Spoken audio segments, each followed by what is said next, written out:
दोस्तों, जब मैंने पहली बार एनरॉन का नाम सुना तो लगा एक बुझा हुआ कॉरपोरेट नाम है, लेकिन इसके पीछे कहानी अंधेरे से भरी थी।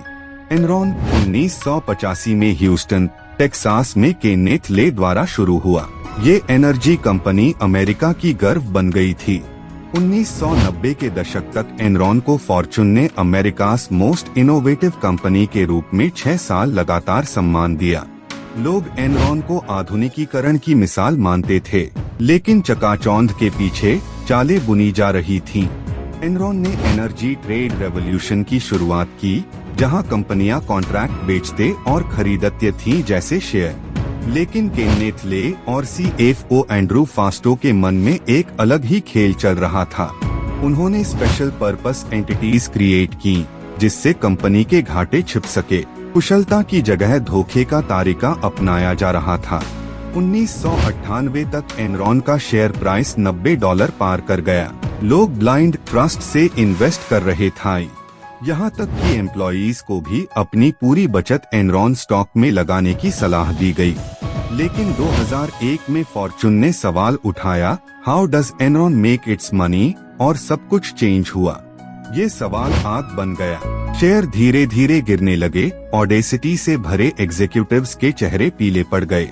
एनरॉन के अंदर की बही खाते सिर्फ खेल थे। पैसा सिर्फ कागजों में था, जमीन पर नहीं।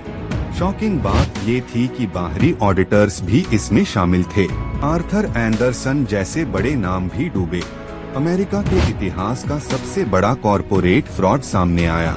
लगभग $74 अरब इन्वेस्टर्स के डूब गए। थाउजेंड्स एम्प्लॉइज बर्बाद हुए और मिलियंस की सेविंग्स खत्म। भरोसा एक झटके में टूटा। फिर भी केनेथ ले ने कहा, हम मजबूती से लौटेंगे, लेकिन वापसी कभी हुआ ही नहीं। एंड्रू फास्टो के खाते में मिलियंस के अवैध ट्रांजैक्शंस निकले। हर फाइल एक झूठ थी। 2001 के दिसंबर तक एनरॉन ने बैंक्रप्सी फाइल कर दी। इतिहास हमेशा के लिए बदल गया। यहाँ आता है वो ट्विस्ट जिसने पूरी कॉरपोरेट दुनिया को रीडिफाइन किया। अमेरिका ने सर्बन्स-ऑक्सली एक्ट लाया, जिससे हर बड़ी कंपनी की फाइनेंशियल ट्रांसपेरेंसी लॉ द्वारा जांची जाने लगी। एनरॉन के कारण कॉरपोरेट गवर्नेंस का नया युग शुरू हुआ। अकाउंटेबिलिटी सिस्टम एनफोर्स हुआ।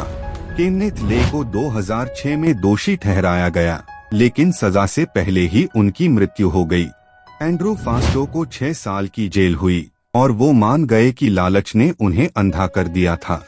एनरॉन के पतन ने हमें ये सिखाती है कि झूठ पर खड़े साम्राज्य तेजी से गिरते हैं।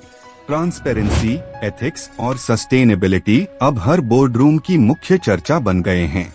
एनरॉन की कहानी बताती है, नाम और प्रसिद्धि स्थायी नहीं, केवल ईमानदारी है।